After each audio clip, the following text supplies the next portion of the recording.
Kenapa sih mas? Mau kerja di Surabaya? Pi, bangun Pi. Apaan sih? Kamu berdua udah balik sih?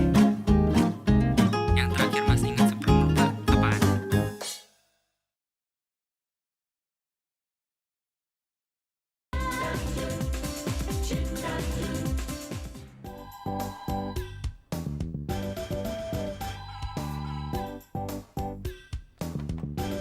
Halo? Iya betul. Oh, Bapak. Papa belum pulang. Mama lagi tidur tuh Pak. Kayaknya sih nggak bisa diganggu. Iya Pak, baik Pak. Iya ya. Wah, gawat. Pak Marjuki mau kesini mau ketemu Papa. Ini gara-gara kamu sih. Loh, kok gara-gara aku, Bos? Pak Marzuki itu siapa? Belagu nggak inget lagi. Kamu inget nggak? Kita ada PR fisika bukan? Bos belum bikin dia PR-nya. Diem kamu gendut.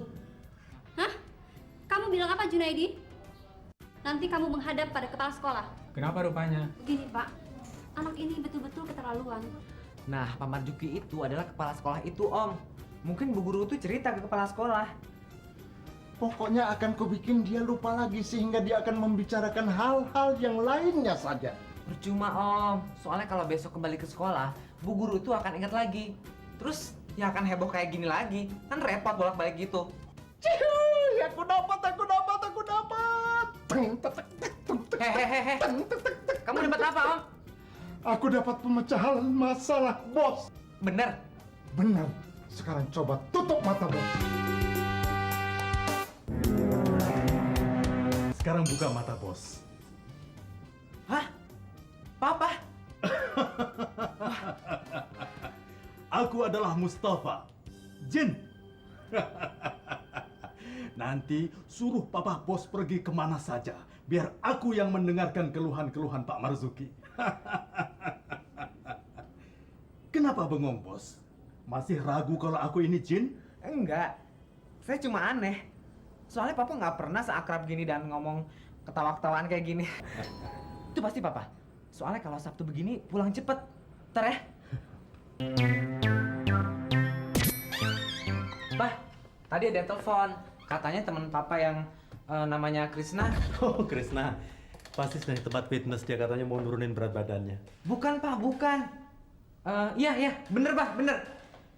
Kamu ini gimana sih ngomong? Bener, enggak. Yang jelas dong kalau ngomong, Jun. Waktu diangkat barbel itu jatuh di kakinya Pak Krisna, Pak. Terus. Ceritanya gimana? Papa lagi ada proyek nih. Di mana dia sekarang? Gini Pak, sekarang dia ada di rumah sakit pasti sembuh. Papa mau ke sana sekarang juga. Taruh di kamar Papa ya. Ya. Kasih Mama. Iya Pak.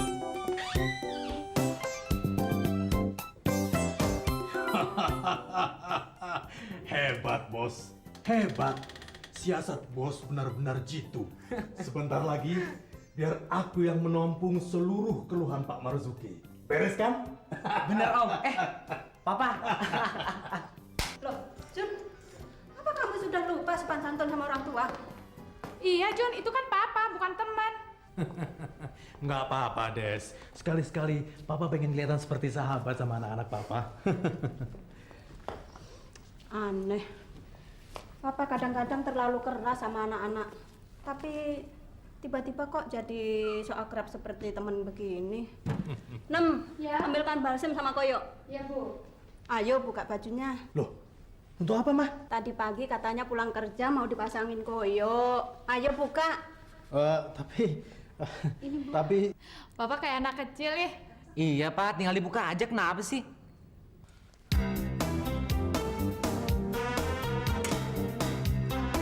Olesin balsem sedikit dulu.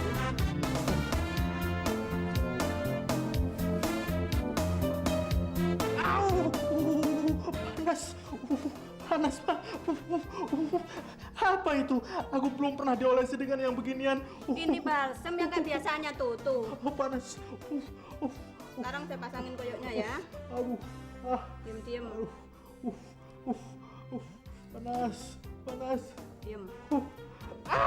Aduh, bisa mati aku. Bisa leleh aku. Panas sekali itu. Papa kok cengeng sih? Kolokan ih, kayak anak kecil.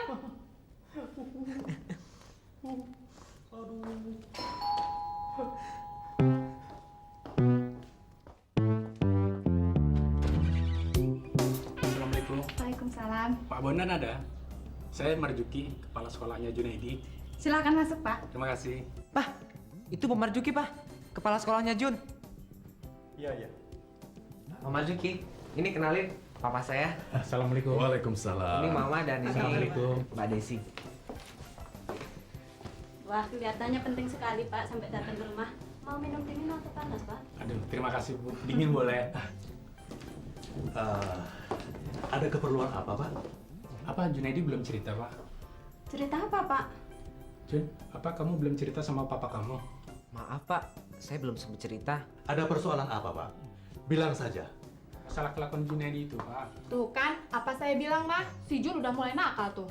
Anak laki-laki nakal itu biasa. Kelak itu akan mendidiknya untuk menjadi anak yang cerdik. Papa, tenang saja, Ma. No problema. Kalau Junaidi nakal, bahkan kalau dia malas sekolah, biarkan saja. Lagi pula, nanti kalau udah selesai sekolah, mau jadi apa dia? Sekarang banyak orang yang selesai sekolah tapi tidak mendapatkan pekerjaan. Apa sih? Sebagai seorang ayah, ucapan Bapak itu, Di zaman kami dulu ada pepatah yang mengatakan, bila kau belajar, maka kau akan menjadi manja. Tapi sebaliknya, bila kau bersenang-senang dan menikmati hidup, maka kau akan menjadi seorang pangeran. Loh, kok Bapak ngomongnya kayak gitu sih? mungkin Bapak tadi minum, Bu. Jadi sekarang mulai mabok. Minum apa? Orang suami saya ini tidak pernah minum minuman keras kok. Nggak tahulah otaknya lagi gimana begini nih. Loh, ada apa dengan otak saya? Apa saya mengatakan sesuatu yang salah? Bapak tidak bersalah. Saya yang bersalah. Kalau begitu, saya permisi dulu, Pak. Kok buru-buru, Pak? Kita belum bicara banyak. Maaf sekali deh Pak. Loh, airnya kok belum diminum Pak? Terima kasih. Saya mau pamit. Masih ada pekerjaan lain yang harus saya kerjakan. Misi dulu, Pak. Kami mohon maaf sekali ya Pak ya. Tiba-tiba kamu kok jadi begini sekarang? Jun, bawain tas sama dasi papa itu. Ya Ma. Bikin malu aja. Pak, masih inget nggak kalung ini? Ya inget dong, aku yang beliin kan? Enak aja aku beliin. Ini kan diberikan sama orang tua saya untuk hadiah perkawinan kita dulu. Iya, aku cuma bercanda, masa aku lupa. Kenapa ini? Tolong bawa ke toko ini. Hah? Betulin. Karena pengaitnya rusak. Oh, di mana? Ya di toko ini, tempat waktu beli kalung ini dulu. Pak, ini dasinya. Oh iya. Ini Ya, Ma. ntar aku cari ya. Mm. Aku beli dulu ya. Hati-hati loh Pak. Itu kalung punya nilai khusus buat kita. Ya, Jangan sampai hilang ya. Ya, ya. Jangan khawatir, Bos. Pak Marzuki tadi sudah aku kerjai. Dia sudah lupa segala persoalan tentang diri Bos. Dan sekarang, ibu guru itu pun akan aku kerjai pula. Biar dia lupa segalanya. Sekarang, aku mau pergi dulu, Bos. Tapi, Bos,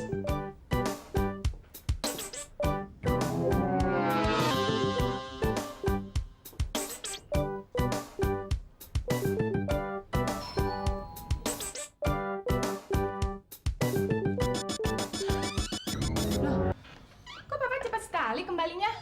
Kan belum 20 menit Papa ke toko Mas benerin kalungnya Mama. Gimana sih? toko emas. Itu nanti aja Papa ngomong soal itu. Sekarang mana Junaidi? Jun! Jun! Ya Pak. Papa. Kenapa kamu pakai ngedip-ngedipin mata segala? Cacingan? Papa juga sih yang mulai ngasih hati sama si Jun. Ngasih hati? Jun, apa kamu sudah gila berani-beraninya bohongin Papa masalah Krisna? Papa sudah aduk-aduk semua rumah sakit, tapi dia nggak ada di sana. Terus Papa telepon ke tempat fitness. Ternyata dia di sana sehat-sehat saja. Ini Papa beneran. Papa beneran? Sejak kapan aku pernah jadi Papa bohong-bohongan? Maafin Jun deh Pak. Soalnya orang yang ditelepon itu bilang gitu Pak. Loh, Papa kok cepat sekali kembali? Mana kalungnya Pak? Kalung apa, Ma?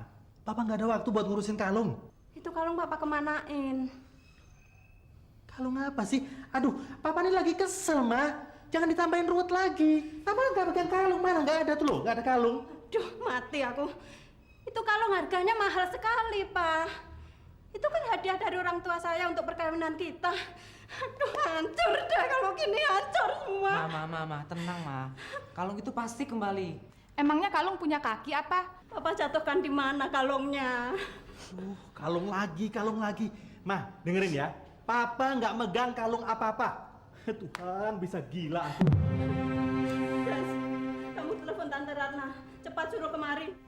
Pergi kemana Om Jin ya? Bawa kalung sampai berjam-jam gini. Bisa nggak dia menemukan toko emas tempat kakek beli kalung itu dulu?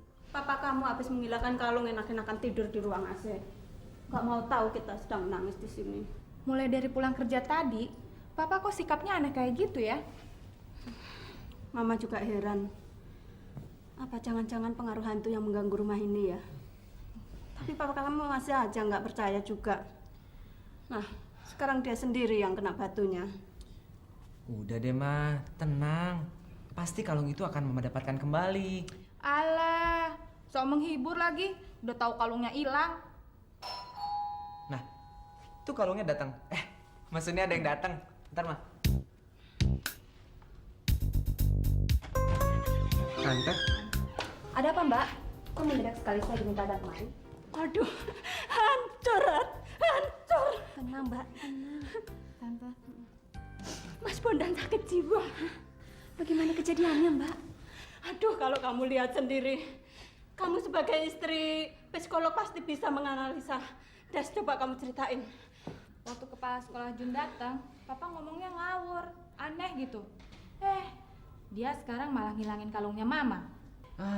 Mbak Des ini suka membesar-besarkan masalah deh. Diam kamu, Jun. Nggak usah ikut campur. Tenang kamu, Jun. Mama kamu tuh lagi kesel. Oh ya, Mbak. Apakah Mas Bondan ngamuk-ngamuk, melemparkan barang-barang, merobek pakaian atau berteriak-teriak begitu? Tidak. Sejauh ini tidak seperti itu. Ini kayaknya baru tingkat pertama gejala kegilaan. Sebaiknya kita mengobatinya, Mbak. Maksud kamu, Rat? Kita membawanya ke psikiater atau ke rumah sakit jiwa. Jangan, Tante. Siapa, Jin? Kamu kenapa sih, Jun? Enggak apa-apa kok. Saya mau telepon ke rumah sakit jiwa. Nanti akan ada yang datang kemari untuk memeriksa Mas Bondan. Jangan, Tante. Itu nggak perlu. Tolong deh.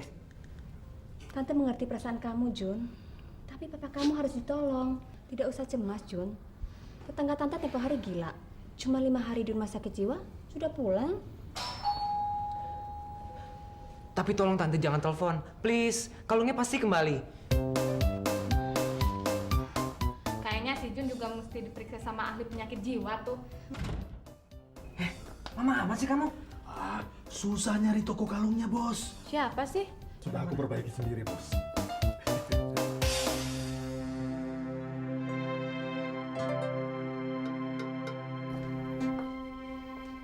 Oh, Papa.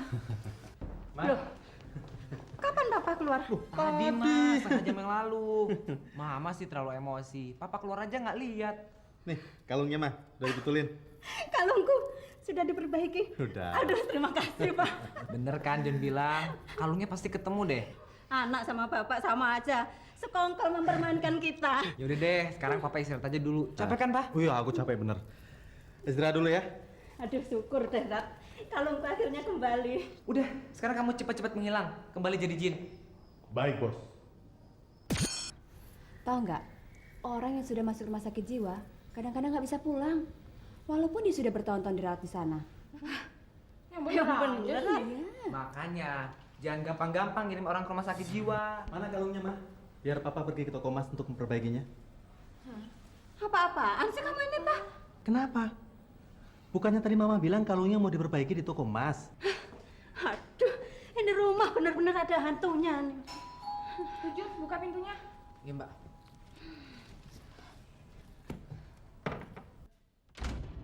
Assalamualaikum. Waalaikumsalam. Pak Afandi. Silakan masuk, Pak. Kok tumben? Ya, kebetulan lewat, mampir aja sebentar. Kangen. Pak Afandi toh, Pak kebetulan sekali loh, Pak. Saya baru merencanakan minggu depan ke Bandung untuk menemui bapak. Silakan. Ya. Ada urusan apa ke Jakarta ini, Pak? Membantu orang mengusir setan di sana. Ada apa rupanya mau menyusul saya ke Bandung? akhir-akhir ini di rumah ini sering terjadi hal-hal yang aneh lagi. Ngomong-ngomong mau minum apa, Pak? Tidak usah repot-repot. Saya cuma sebentar kok.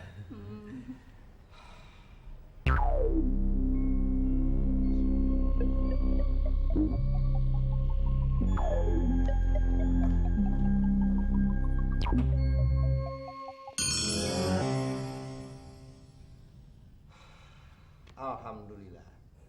Semuanya sudah beres. Alhamdulillah. Terima kasih. Saya harus pergi dari sini. Kamilah yang harus berterima kasih, Pak. Buru-buru sih, Pak. Ini maaf, Pak. Apa ini? Nggak usah. Sekedar ongkos kok, Pak. Assalamualaikum. Waalaikumsalam. Untung Pak Afandi datang. Hati-hati Pak Afandi. Iya, Nak Jun. Bos. Kamu? Aku juga kamu perdaya lagi. Ini kan demi stabilitas dan keamanan, Bos.